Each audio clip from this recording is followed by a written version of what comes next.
Evangelho de João, capítulo 1, nós vamos ler os versos de 1 a 9. Versos de 1 a 9. Eu vou ler e a igreja acompanhe, por gentileza.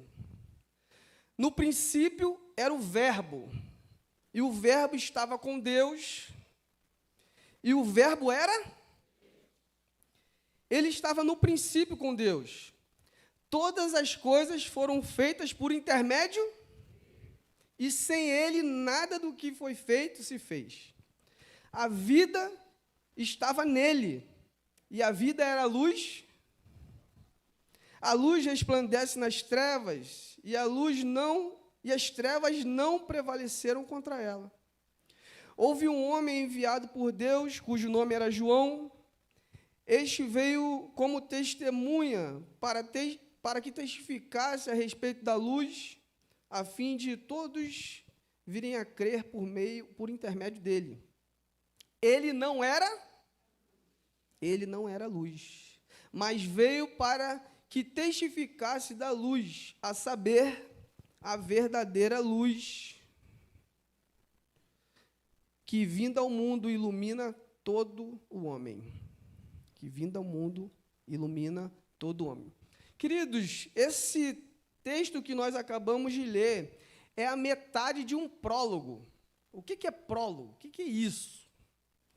É a metade de um prólogo. O prólogo é como se fosse a introdução de uma redação. Quem está acostumado a fazer redação para Enem sabe que você tem que ter uma introdução que aponta para o restante do texto que você vai desenvolver. Então, nós lemos a metade do prólogo. O prólogo vai até o verso 18 e nós lemos até o verso 9. Então, para que significa um prólogo? O prólogo ele é uma introdução de tudo que vai ser abordado naquela carta. Ela é uma introdução de tudo que vai ser tratado a respeito ao longo do processo de escrita do texto, do livro. Então, ele aborda alguns temas centrais, ele aborda ideias, ele fala de alguns personagens, ele vai abordar conceitos de que vai ser tratado no decorrer do livro de João. E vocês sabem que o prólogo de Mateus, por exemplo, ele começa com o quê? Com uma genealogia, correto? O prólogo de Mateus começa falando a genealogia de Cristo desde Abraão até Jesus. O que Mateus, quando escreve o prólogo dele, ele está tentando dizer? Ele está tentando mostrar que Jesus, ele tinha, vamos dizer assim, pedigree, né? Jesus, ele vinha de uma linhagem que era a linhagem da aliança feita por Abraão. Depois ele tinha uma linhagem que era uma linhagem real, vinda do rei Davi. E o livro de Mateus inteiro, por conta desse prólogo, de falar da genealogia dele, vai apontar Cristo como o legítimo rei da humanidade inteira. Então, se você quer conhecer mais Jesus como rei, você vai ler o livro de Mateus. Porque o livro de Mateus inteiro vai apontar para o reinado legítimo de Cristo. Porém, no prólogo de João, como a ênfase já é bem clara, ele vai falar que Cristo, ele vai apresentar Cristo como uma divindade. Ele vai apresentar Cristo como o Verbo de Deus que se encarnou. Ele vai falar que antes que tudo existisse, antes que toda a matéria se formasse, o Verbo já estava lá, presente antes da criação. Ele vai dar essa ênfase, ele vai defender a divindade de Cristo. Ou seja, se você ainda não tem certeza se Cristo é Deus, né? Tem gente que defende que Cristo não é Deus.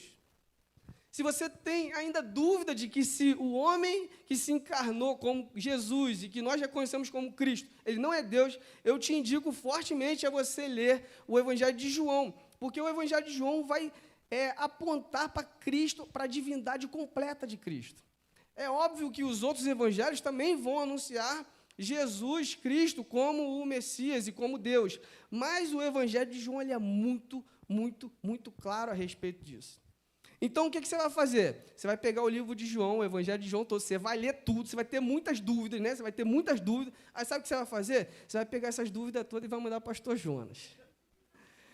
Você pega essas dúvidas todas do livro de João e fala, pastor Jonas, é isso mesmo?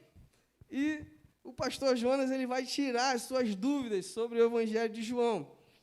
Mas, dito isso, eu gostaria de iniciar com a seguinte pergunta: quem é Jesus para você? Eu queria que você pensasse rápido: quem é Jesus para você? Se você fizer uma enquete no seu trabalho, se você fizer uma enquete no seu condomínio, que você mora na sua rua, se você fizer uma enquete na sua escola, na sua faculdade, quem é Jesus, você vai encontrar as mais diversas respostas.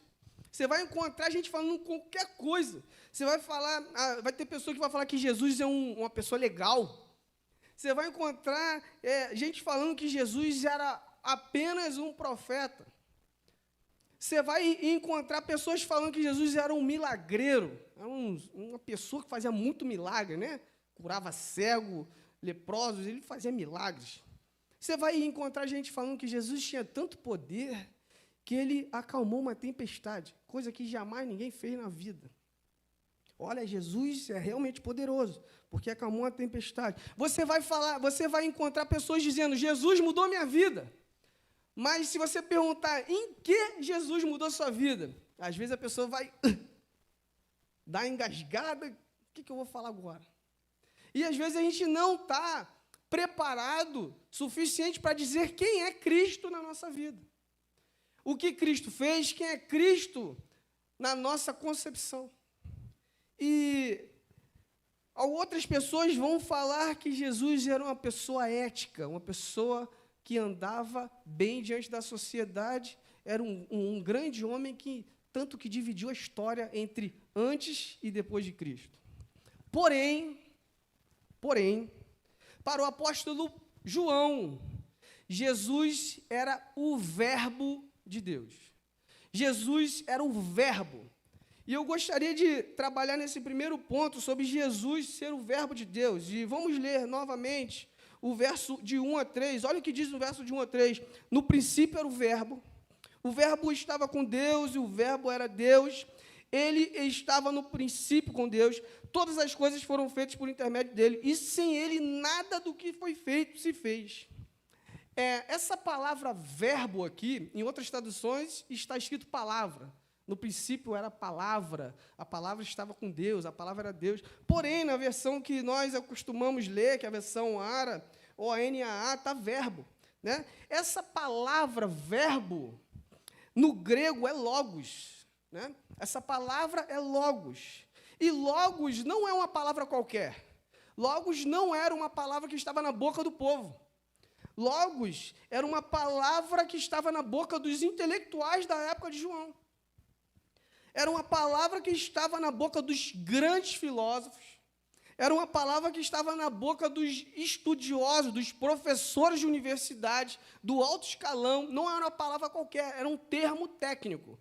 Ou seja, quando João está falando de logos, que era o verbo, ele está usando um termo técnico. Ele não está usando uma palavra qualquer.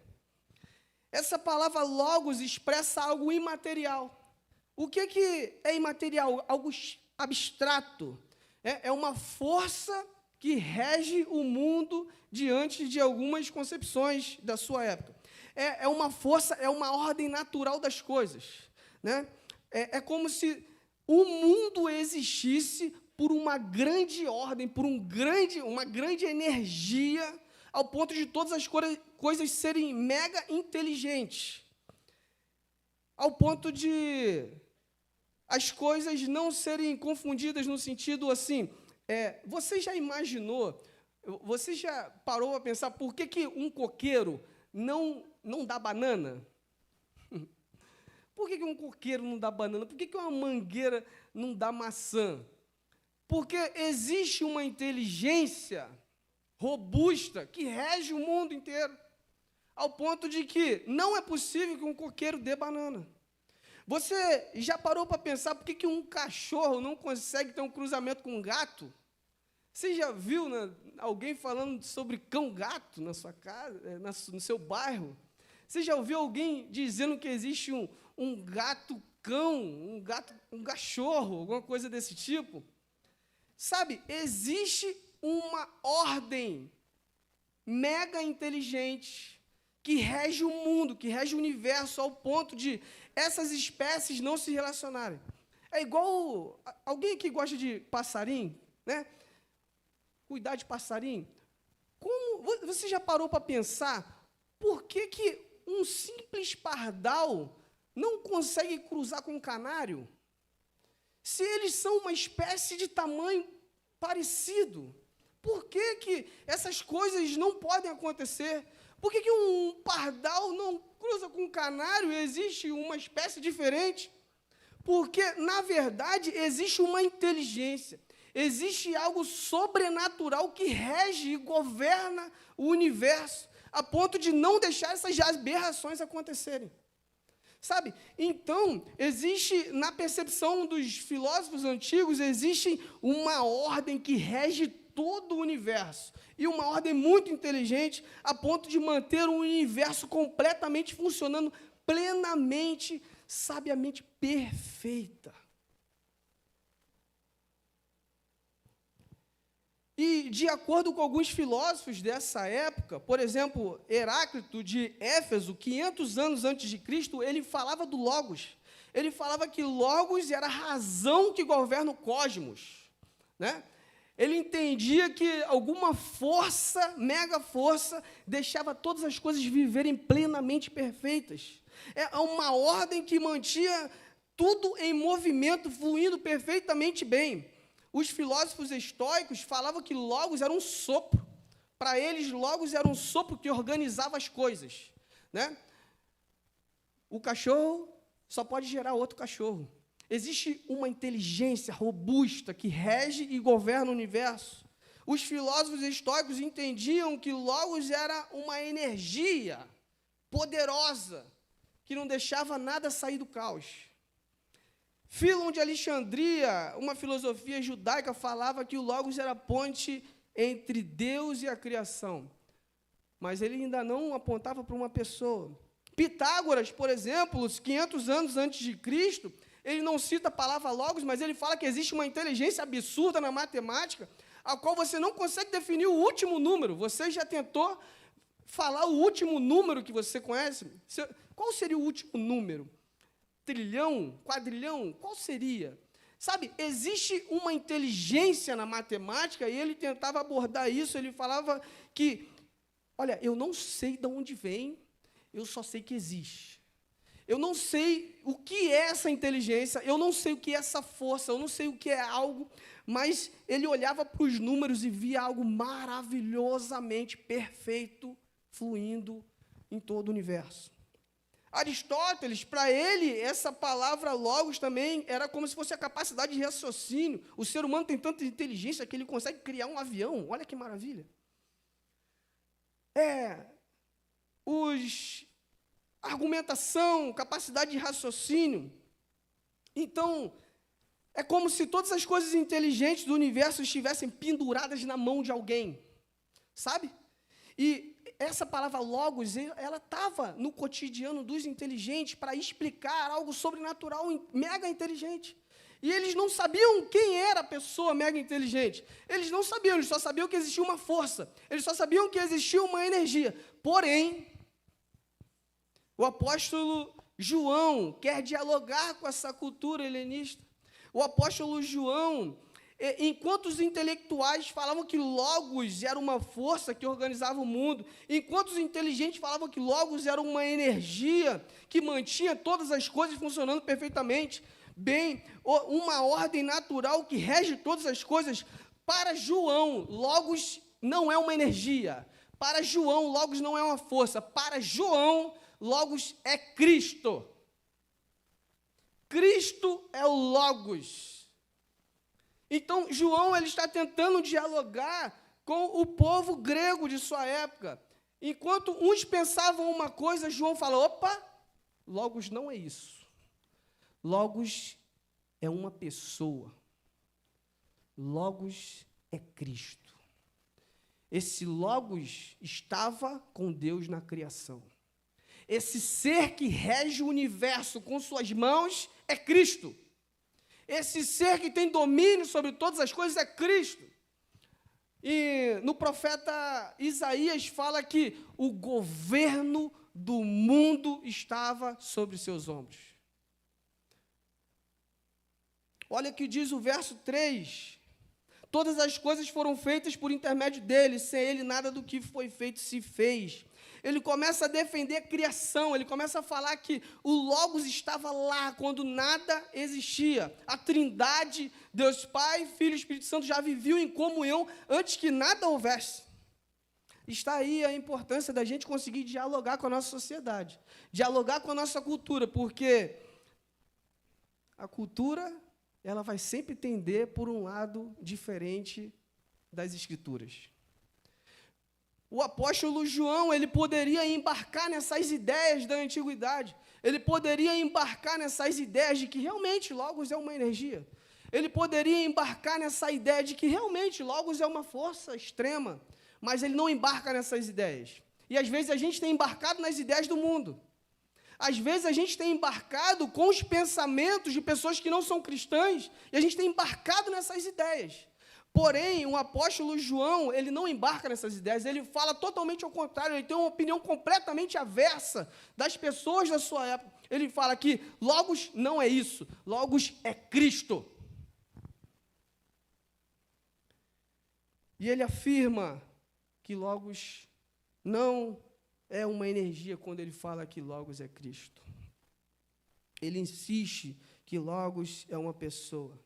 No verso 14 desse mesmo capítulo, olha o verso 14, no que diz o verso 14, e o verbo, a gente pode dizer o Logos, e o Logos se fez carne e habitou entre nós, cheio de graça e de verdade, vimos a sua glória, glória como de um unigênito.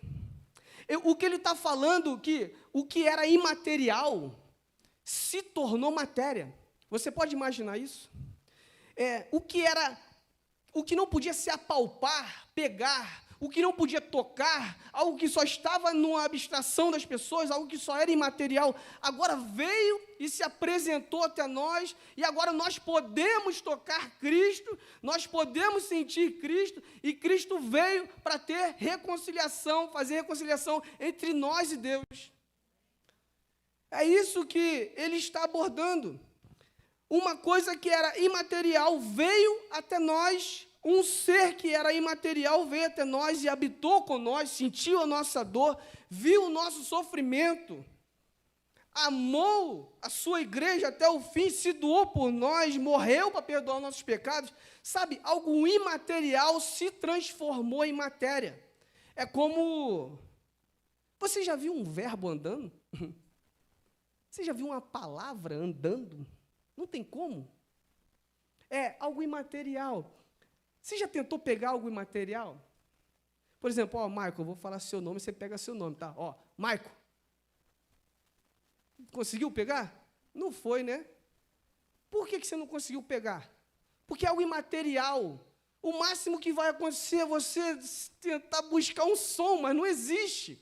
O que ele está falando é que algo imaterial, algo que estava na abstração, algo que estava na eternidade com Deus, em comunhão com o Pai e o Espírito Santo, agora, nesse exato momento, está conosco. Você pode imaginar um verbo andando, o dono do mundo, o Criador de todas as coisas, pisou nessa terra. Que maravilha, que perfeição. Gente, o maioral, a pessoa que mais merece honra e glória, pisou nessa terra e andou com pessoas pecadoras, como eu e você. Você pode imaginar que um Deus quer se relacionar contigo dessa forma? Você não se sente lisonjeado e maravilhado com isso, tendo um ser que criou todas as coisas agora se fazendo carne, habitando conosco e nos ensinando a ser como Ele? Nos resgatando. Você pode imaginar que maravilha é essa? Quão maravilhoso é isso? Um ser que era intocável, agora se permite ser tocado, como foi com aquela do fluxo de sangue, ela se permitiu ser tocada. Você pode imaginar algo que estava na mente das pessoas e agora pode abraçar? Gente, isso é maravilhoso. Entender que O Logos de Deus se fez carne e habitou conosco, significa que Deus quer se relacionar com a sua igreja. Agora, você quer se relacionar com Deus ou você está virando as costas para isso? Você quer se relacionar com Deus ou você está virando as costas para isso? Você consegue tocar em coisas imateriais? Cristo se permitiu ser tocado. E o segundo ponto dessa mensagem é que João, ele também fala que esse Logos é a fonte de vida. Olha o que diz o verso 4 e 5. Acompanhe comigo, por favor. O verso 4 e 5 diz: a vida estava, e a vida era a luz. A luz resplandece nas trevas, e as trevas não prevalecerão contra ela. Gente, o medo que percorre gerações, o medo que percorre milênios, é a morte. Todo mundo foge da morte. Alguém que quer morrer? Todo mundo foge. Não tem um que fala, eu quero, pelo amor de Deus, me mata, por favor. Não existe. Todo mundo quer fugir da morte, porque a verdade é que o ser humano não foi criado para morrer. Em Gênesis 2,17 fala aqui, mas da árvore do conhecimento do bem e do mal, não deve comer, você não come. Está vendo? Adão, Eva, não coma, porque se vocês comerem, vocês vão morrer. E eles comem, desobedecem, então a culpa é de Deus? A culpa é do homem. O homem decidiu pela sua morte. O homem é culpado pela sua própria morte. O homem preferiu desobedecer. Uma vez que o pecado entra no mundo, todos ficam destituídos da glória de Deus. Todos estão mortos. Todos. Não tem um vivo. Não tem nenhum vivo espiritual. Não existe um vivo espiritual. Mas, olha o mais chegando. Cara, esse mais é perfeito. Esse mais é perfeito porque, olha o que diz o verso 4. Mas a vida estava nele. Gente, todos estão mortos nos seus pecados, mas a vida está em Cristo. A vida está em Cristo. A vida está em Cristo. Todos vivem nas trevas, mas é Cristo que é a luz dos homens. Todos vivem em seus pecados, mas Cristo é a vida. Em outros textos, Jesus vai falar que eu sou a ressurreição e a vida. Em outros textos, Jesus vai falar, eu sou o caminho, a verdade e... Jesus, ele se apresenta como a vida. Vale ressaltar que a vida, isso é interessante, vale ressaltar que a vida não foi criada. A vida não é um objeto de criação. A vida não é um objeto de criação. A vida está em Cristo. Cristo é a fonte de vida eterna, só tem vida quem está grudado nessa fonte. Só tem vida quem está grudado em Cristo. Só tem vida quem nasceu de novo em Cristo. Só tem vida quem está em Cristo. Sem Cristo não existe vida. Se a vida está em Cristo, ela sempre existiu. Ou seja, a vida não foi criada. A vida está em Cristo. Cristo é que gera a vida. Cristo é o que gera a vida eterna. Cristo é a fonte de vida eterna. O homem depende de Cristo para viver. Ele é a luz. A luz é a revelação exata de Deus e revela o pecado no homem. Sem luz não há como enxergar. Sem luz não há como enxergar o pecado. Sem a luz não há como conhecer Deus. Sem luz não identificamos o caminho a ser traçado. Sem luz não temos direção. Sem luz não influenciamos ninguém com a cultura do reino. Sem essa luz que é Cristo não fazemos nada. Uma pessoa pode até falar, poxa, mas, olha, a pessoa não crente, tá? Não cristã, ela pode falar assim, poxa, mas olha como é que eu estou vivo. Eu estou respirando. Eu não tenho Cristo, mas eu estou respirando. Uma pessoa pode falar isso para contrapor as Escrituras. Porém, eu vou te dizer uma coisa. Mesmo respirando, está morto. Uma pessoa sem Cristo, mesmo que respire, está morto. porque nós não podemos falar, se a vida não foi criada, nós não podemos falar que a vida termina. Se a vida nunca nasceu, nós não podemos falar que a vida morre, sabe? Então, a gente não pode falar que o que é temporal é vida. A gente não pode falar do que a minha idade que eu tenho é vida. Eu tenho 35 anos de idade, eu vivo há 35 anos de idade. Porque a vida não nasceu nesse momento. A vida estava em Cristo. A vida não é algo que acaba em 10 anos, 30 anos, 100 anos. A vida não termina com 100 anos. A vida está em Cristo, a vida sempre existiu. Sem Cristo nós estamos cegos, é uma cegueira espiritual sem medida. Não pode considerar aquilo que é vida, não pode ser considerado vida aquilo que vai morrer daqui a pouco. Não pode ser considerado vida aquilo que termina em breve. Não pode. Porque às vezes nós estamos apegados a esse tempo. Terrenamente, nós estamos apegados aqui, mas precisamos nos apegar às coisas eternas. Precisamos nos apegar ao eterno, ao que é superior. Porque a igreja não nasceu com a presbiteriana de Rio do Ouro. A igreja nasceu há 2000 anos atrás. A igreja não nasceu... Gente, a igreja não nasceu aqui.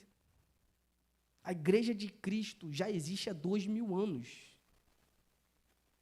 E às vezes a gente pensa que o negócio começou aqui.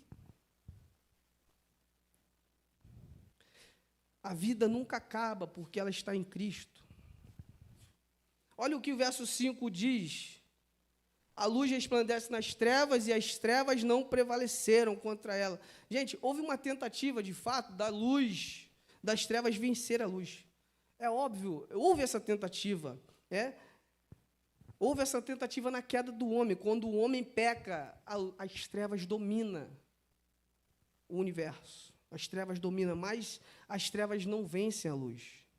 A luz é quem dita as regras. Quando Cristo se apresenta a você, você começa a se inclinar para as coisas do reino. Você começa a perceber seu pecado, suas sujeiras. Sabe, as impurezas é como uma parede pintada ou rabiscada de lápis.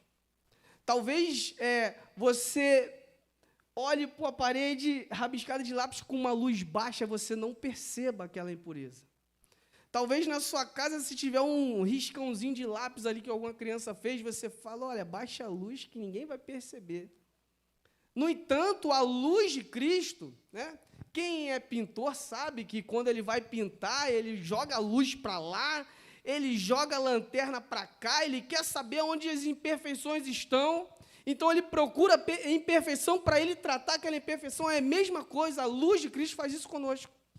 A luz de Cristo nos ilumina dos pés à cabeça, dizendo, você não é digno, você é pecador, você precisa se arrepender, você precisa se entregar, você precisa restaurar, você precisa nascer de novo. Então, a luz de Cristo, ela faz isso conosco. A luz de Cristo nos ilumina.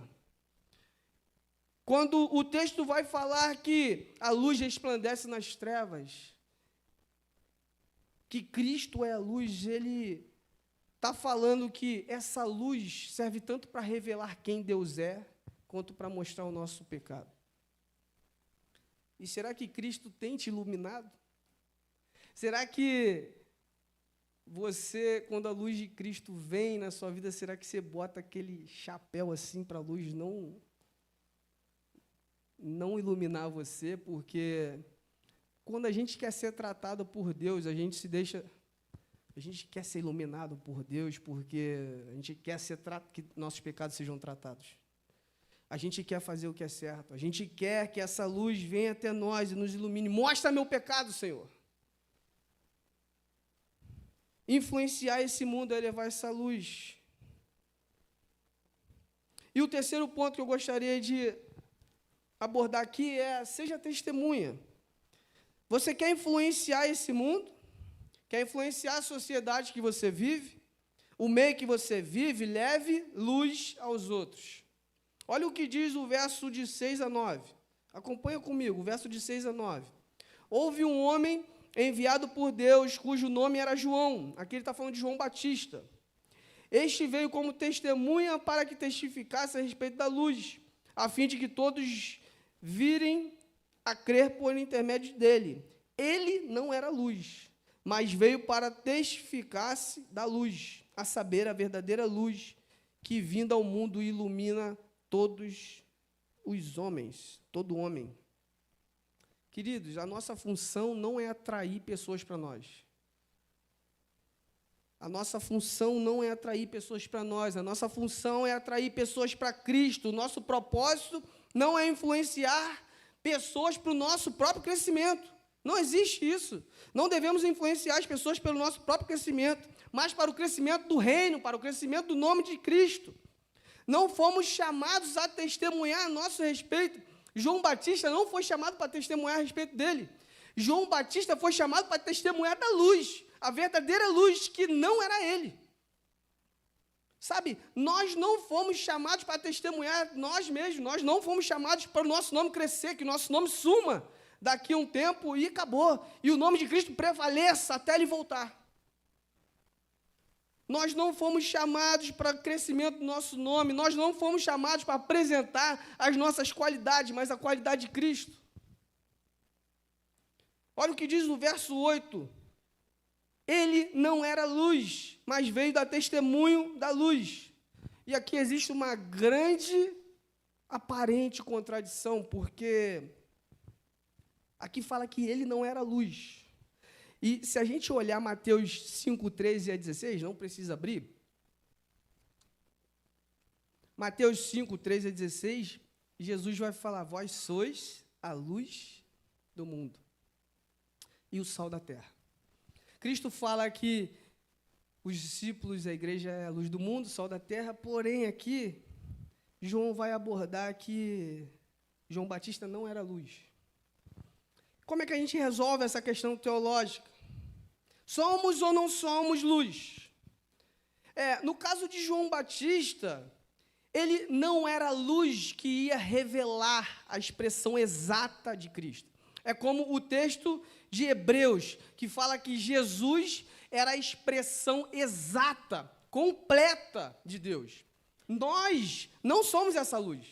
Nós não somos essa luz, nós não somos a expressão exata, completa de Deus. Na verdade, nós não temos nem luz própria. A luz, se temos luz, é por causa do Espírito Santo de Deus.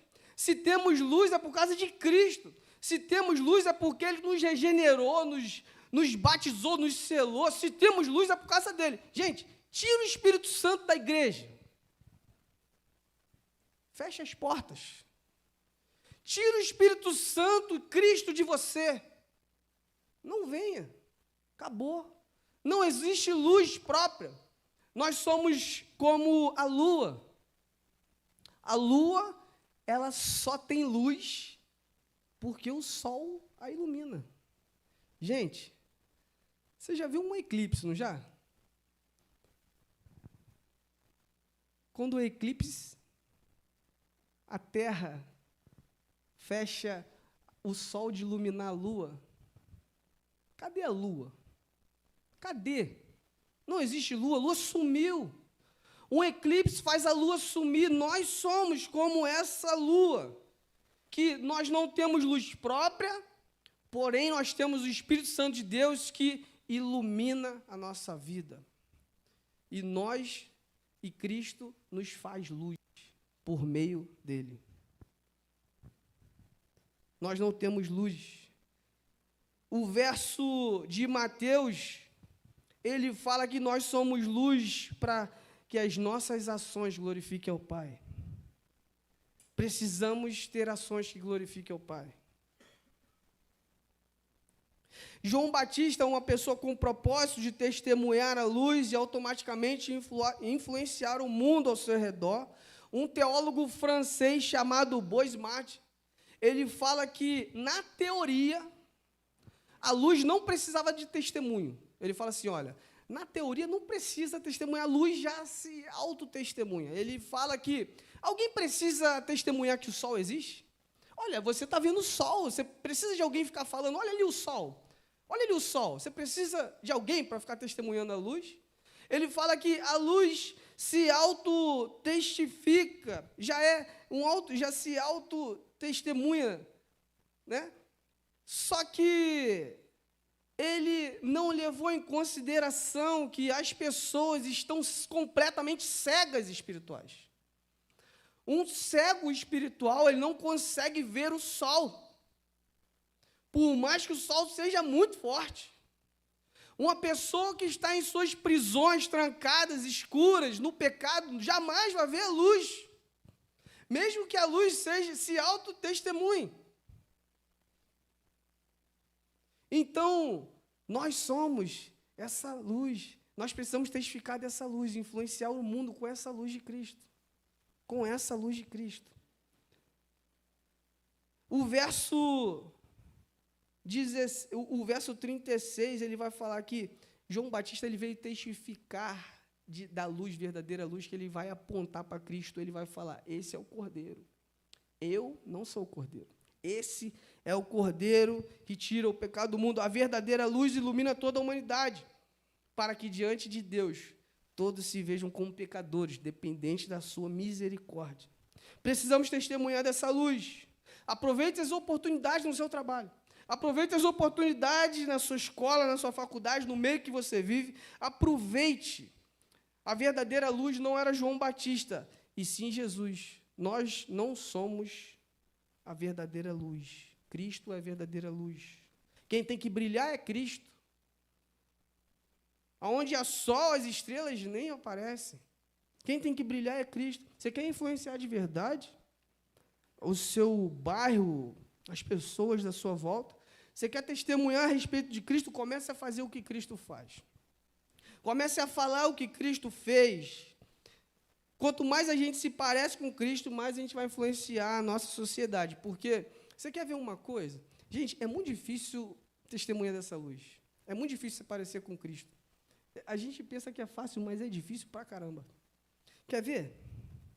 João, ele só não seguiu esse raciocínio dos filósofos antigos porque ele sabia dos ensinamentos de Cristo. A mentalidade dele era diferente, a mentalidade dele era moldada com Cristo. A mentalidade dele era moldada com os ensinamentos de Cristo. A nossa mentalidade precisa ser moldada com os ensinamentos de Cristo. Se alguém te perguntar uma questão, você vai falar da sua opinião ou vai falar da Bíblia? Se alguém chegar para você e vai falar, olha, aborto é legal, você vai falar da sua opinião ou vai falar da Bíblia? Nós precisamos ter a mente moldada com as Escrituras. Nós precisamos não demonstrar as nossas opiniões, mas precisamos demonstrar o que está na Bíblia. Porque é muito difícil testemunhar dessa luz, é muito difícil falar, agir como Cristo agiu, porque, gente, Cristo, olha os ensinamentos de Cristo. A gente já está encerrando, olha os ensinamentos de Cristo. Cristo ensina a amar os inimigos. Cristo ensina a orar pelos que perseguem. Gente, que é isso? Se alguém está te perseguindo, é para você orar para essa pessoa. Você se consegue imaginar uma coisa dessa? Você consegue imaginar você orando por um inimigo que está te perseguindo, que está te maltratando, que está te esculhambando no trabalho ou em qualquer lugar que seja? Você consegue fazer o que Cristo ordena? Enquanto o mundo está pedindo para sentar a marreta no camarada, Cristo está falando completamente ao contrário. Enquanto o mundo está falando, olha, bate nele. Cristo está falando, opa, ore por ele. Enquanto o mundo está falando, poxa, paga na mesma moeda. Cristo fala, não paga na mesma moeda, ore por ele.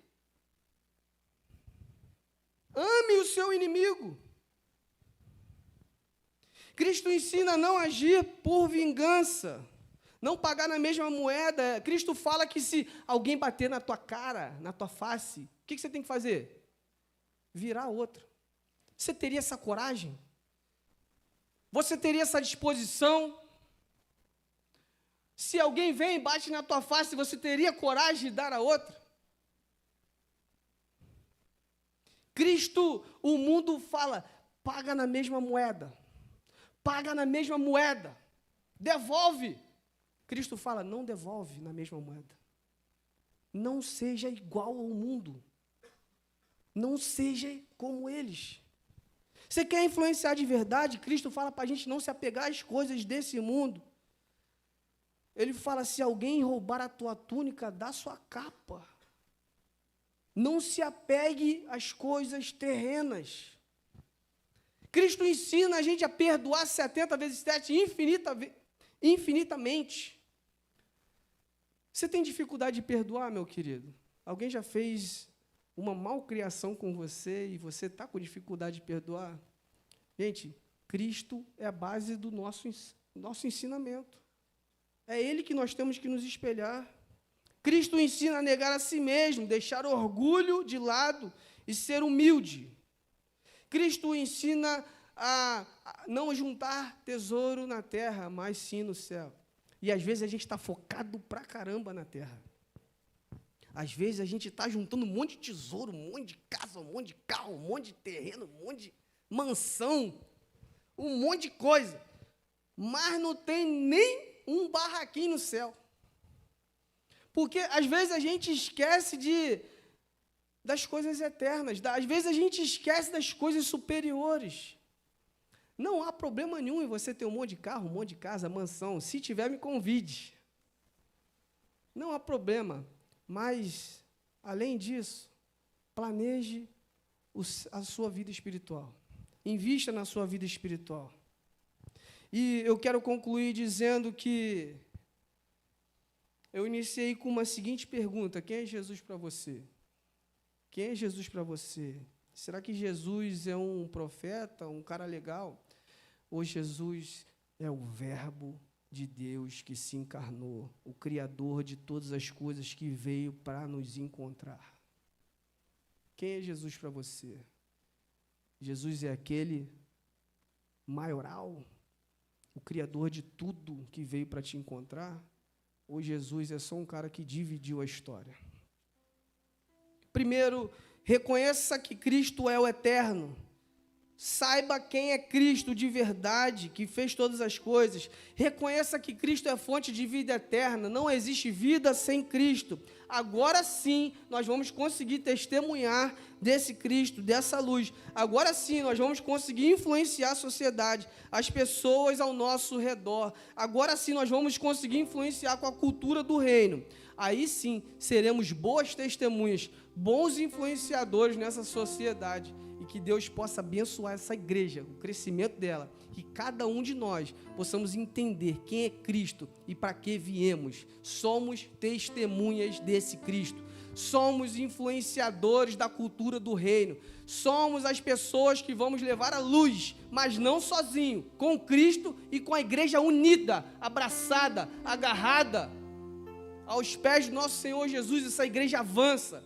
Aos pés de Cristo, essa igreja cresce. Aos pés de Cristo, nós somos renovados, reavivados. Pessoas estão entristecidas. Se a gente vai nas igrejas, a gente vê pessoas desanimadas espiritualmente. Através de Cristo, nós exercemos o ministério do ânimo, do encorajamento. Pessoas crescem espiritualmente.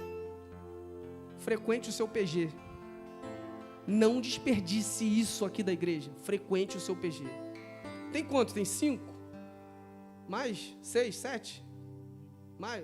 8, 9? 10? Então, meta para o ano que vem. Ano que vem tem que ter pelo menos 13. 15. 20? Dobramento. Ano que vem é 20 PG. Disponibiliza a sua casa. Disponibiliza a sua casa para o crescimento do reino. Deus abençoe a igreja. Pastor, obrigado.